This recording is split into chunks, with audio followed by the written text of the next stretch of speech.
nagovor na Chestertona i na revoluciju. Ivo je spomenuo Chestertonov duh, to je zapravo ono što je sve nas nadahnulo, to je Chestertonov duh, a to je zapravo Duh Sveti koji je njega, s kim je on bio u zajedništvu i koji je njega vodio.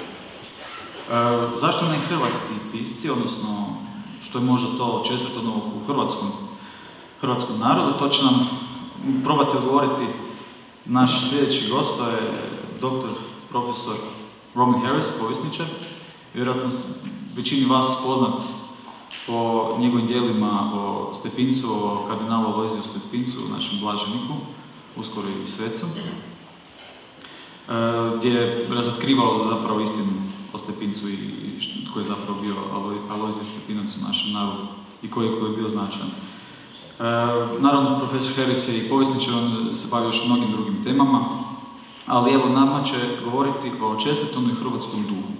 Ja mislim da će vas to sigurno zanimati ta tema, pa kao profesor Harris, izvolite.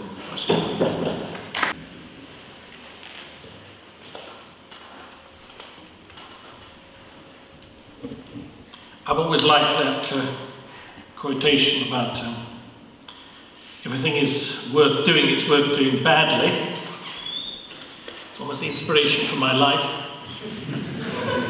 Certainly the inspiration for most of the occasions when I speak Croatian. So I'm not now going to speak Croatian. Biće mnogo lakše za mene da govorim naš lijepi engleski jezik. Engleski autor, engleski jezik. So, ladies and gentlemen,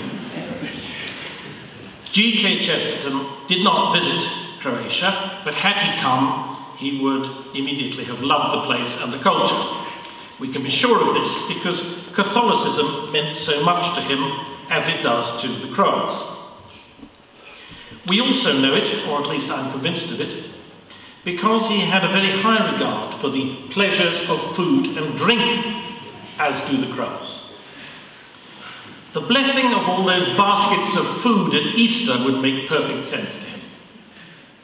Chesterton, I'm sure, would have been in his element on Dolats. He would have enjoyed descending into the aromatic depths to admire the speck, kulen, and kobasice, and to sample the mladi sir and kaimak. He would have said his prayers briefly, but devoutly in Sveta Maria, and he would have then been pleased to adjourn with a bag of čvarci and a pint of tamno pivo to discuss poetry, politics, and the world at a nearby bar. Chesterton writes much about food, and always with that same spirit, a Croatian spirit, or at least the spirit which is traditional to the Croats, though some have sadly forgotten it, which emphasizes that eating is a grand celebration and an act of gratitude to the God who made us and who also made the beasts we kill and gleefully consume. The English in the past did not much appreciate food and cooked it badly. We are not like the Germans who eat and eat to satisfy their angst. We are not like the French who turned gastronomy into an art form of such refinement that it has, or so the English mumble, become more important to them than how or by who they will be ruled. The British, though, have one culinary achievement which still universally bears its original English name, the pudding. Not surprisingly, Chesterton writes much about Christmas puddings, the highest development of our treasured dish. There is a more evidence-based reason why we can be sure that Chesterton would have felt at home here. And it comes from an article he wrote on the 2nd of July, 1927, in the Illustrated London News. It describes his only visit, as far as I know, to a Slavic country, Poland. He had admired the Poles from a distance, and he now found all his sympathies confirmed. Poland is, in many respects, different from Croatia. The Poles, naturally, would toss their heads at the mere comparison. Slavs do not, in my experience, have a generous view of other Slavs. Perhaps there are exceptions. I have just never come across it. What Chesterton admired about Poland was a commitment to the cause of national liberty, to the ideals of military prowess, above all to the Catholic faith, and these are all to be found in Croatia. Chesterton also admired what strikes all of us coming from our more sedate and less tormented Anglo-Saxon world. He admired a distinctive Slavic passion. This is difficult to describe without either being too flattering or too rude, and without falling into unsustainable generalizations, but I shall take the risk. All nations secretly consider other nations mad, in either a good way or a bad way, or more frequently a mixture of both. The English have traditionally quite liked to describe themselves as mad. It fits in with a certain style of self-deprecating, though also secretly self-referencing humour. Noel Coward's popular song that only mad dogs and Englishmen go out in the midday sun, and that was in the Far East, of course, is a case in point. We are crazy to go out rather than to stay in and sleep. But the hidden message is that this is why we manage to keep control of the empire, because the rest stay in bed. The kind of craziness the English perceive among the Slavs, though, is different. It consists not in doing some particularly odd things. It consists in doing ordinary things to an extraordinary degree, reasonable things to a degree that exceeds what is reasonable. It is shown, for example, by becoming attached to some particular idea or objective or habit or whatever, and pursuing it to a point which an ordinary Anglo-Saxon would regard as inexplicable. This can, in its noblest form, take the shape of an inspired and inspiring idealism. In some respects, one would say a kind of sublime craziness. Chesterton, speaking of the chivalry and patriotism of the Poles, makes the comparison with Cervantes's Don Quixote, and it is a good one. But I'm not sure that it's just a matter of being a Slav or having a particular national experience. I think it's also a matter of being a real Christian. A Christian conscious of Christendom. A Christian of the sort that older generations of Christians would immediately recognize. A Christian who is up for a fight with the devil and his devotees, which is why I like it so much. Monsignor Ronald Knox, a convert from Anglicanism, and wanting to make the point that English Protestantism was really no more than a commitment to respectable behaviour, once said that you were much more likely to have your umbrella stolen outside a Catholic than an Anglican church. And this, I know to be true. It happened to me. But the world is not going to be brought down by umbrella stealers. It is threatened by forces that steal your soul. In England, there were plenty of people I could trust with my money or my umbrella, but almost no one I would trust with my life. In Croatia, it is the opposite. That too, from a different perspective, is my take on the Croatian spirit, which is one half of the topic of this talk. Well, now I turn to the other half, and that of course is G.K. Chesterton himself, the man, and specifically G.K. Chesterton, the convert, though I'll say something more about that later on at the launch of the book. Leaving Protestantism was not difficult, because there was nothing much to leave.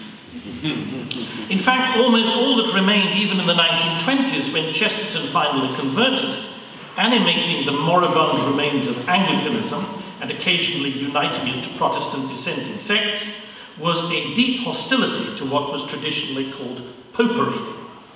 As Chesterton puts it, I found in plain words that there was no longer any question of clinging to the Protestant faith. It It was simply a question of clinging to the Protestant feud.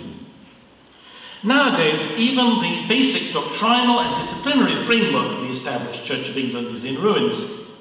By all means, if you visit, go and enjoy the beautiful churches, which the Anglicans took from the Catholic Church. Appreciate, if you have the chance, some of the great Anglican cathedral choirs. But if in Britain you want to sample the coming religion, then visit a mosque. It's at this point that we must bring in the name and larger-than-life personality of Hilaire Belloc, not only in order to understand Chesterton's idea of the Catholic Church, but in order to understand, albeit hypothetically, how he would have engaged with this Croatian spirit. Hilaire Belloc, born in France, though spending most of his life in England, was between 1900 and 1930, or thereabouts, one of the most robust polemicists and essayists on political and religious matters of the time. His collaboration with Chesterton was mocked by their socialist and atheist opponent, though also friend, George Bernard Shaw, in the shape of a ridiculous and outdated mythical beast, the Chester Belloc. Chesterton took his imaginative idea of the Catholic Church from Belloc. Now, obviously, this is not a proposition about doctrine. One only takes one's intellectual ideas about the Church from the Church itself, or else one is a heretic or worse. What Chesterton got from Belloc was his sense of the Church as a human reality, flesh and spirit combined. He found in this a psychological fulfillment of what he had always instinctively felt. Orthodoxy, and to some extent The Everlasting Man, are lengthy essays on this topic. Belloc's most popular book, The Path to Rome, published in 1902, is a full-blooded, rollicking description of the joys of travelling through Christian Europe, at once travelogue and parable. Here and there we find traces of Bellocian European Catholic piety in Chesterton's writing. For example, he says in The Well and the Shallows, reflecting on the importance of the figure of Mary in his growing conviction of the truth of Catholicism, and I quote, "It was in front of a gilded and very gaudy little image of Our Lady in the port of Brindisi that I promised the thing that I would do," that is, convert to Catholicism, "if I returned to my own land." Chesterton writes of the authenticity of the Catholic Church as evidenced by the unique hostility she attracts. As he put it, the thing, the Church, is hated as nothing else is hated, simply because it is in the exact sense of the popular phrase, like nothing on earth. In Belloc, we find the fuller version, and it runs like this. "One thing in this world is different from all other things. It has a personality and a force. It is recognized, and, when recognized, most violently loved or hated. It is the Catholic Church. Within that household, the human spirit has a roof and hearth. Outside it is the night." For Belloc, and so Chesterton, the Catholic faith is not an abstraction. It is incarnated in living and historical conditions. Belloc famously writes, quote, "Europe is the faith is Europe." A sad observation when we consider that Charlemagne's successor goes by the name of Jean-Paul Juncker, and when we reflect on what kind of values now come from Europe. Belloc's speech to his electors when standing for the British House of Commons in 1906, and when confronted by slurs on his religion, went as follows. "Gentlemen, I am a Catholic. As far as possible, I go to Mass every day. This is a rosary. As far as possible, I kneel down and tell these beads every day. If you reject me on account of my religion, I shall thank God that he spared me the indignity of being your representative." He was elected. While Chesterton's personality was less abrasive, his preference was for paradox, not invective. There was no difference between his stance and Belloc's on what mattered. More importantly, however, Chesterton had come to the church from outside, as a convert entering the house of faith through one of those 100 gates of which he writes. Like all of us outsiders, or previous outsiders, he never lost his temperamental individualism and his capacity for disengaged judgment. This can make converts, Newman is a similar case, more insightful analysts of future trends and dangers. Chesterton did not believe that Protestantism was the real problem, since its fundamental doctrines had already been rejected even by Protestants.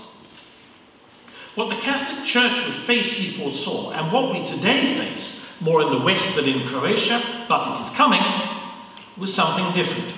Something creeping around corners of the subconscious, rather than directly confronting the intellect.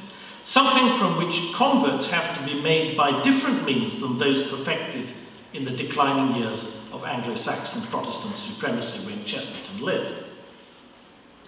At the time of writing The Catholic Church and Conversion in 1927, Chesterton was still witnessing the steady flow of converts from the Church of England.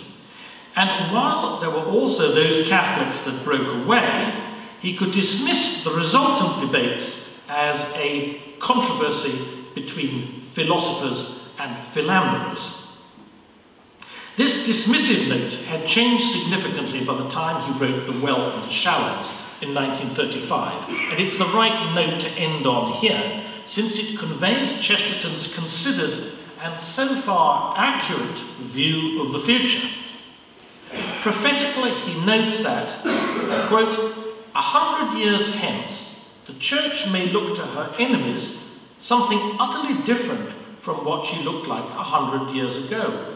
She will look different because she will be the same. What worries people about Catholicism today is indeed quite different from what annoyed them in the past. They don't complain about the doctrine of purgatory or the need for auricular confession. They attack the Church primarily as the custodian of the natural law. This is new. For example, the Church never in the past had to speak up about the nature of sexual identity because even its enemies were not mad enough to think that sex or gender is a social construct and can be altered at will. Similarly, in the 19th century, the Catholic Church opposed abortion and euthanasia, but it was hardly controversial, since almost everyone then opposed abortion and euthanasia. We are now in Croatia on the eve of a radical new confrontation between church and state on abortion. And it must be fought with every lawful means available because the other side too will use them. Chesterton specifically foresees a world in which the Catholic Church alone has the capacity to speak for reason against the unreason of a renewed paganism. And he says, and I quote, "The Roman religion will be in the exact sense,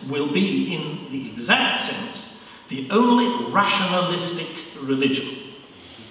The other religions will not be rationalist, but relativist, declaring that the reason itself is relative and unreliable, declaring that being is only becoming, or that all time is only a time of transition, saying in mathematics that 2 and 2 make 5 in the fixed stars, saying in metaphysics and morals that there is good beyond good and evil."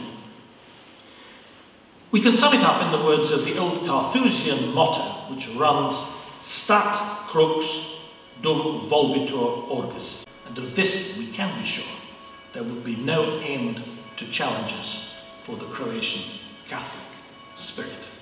Thank you.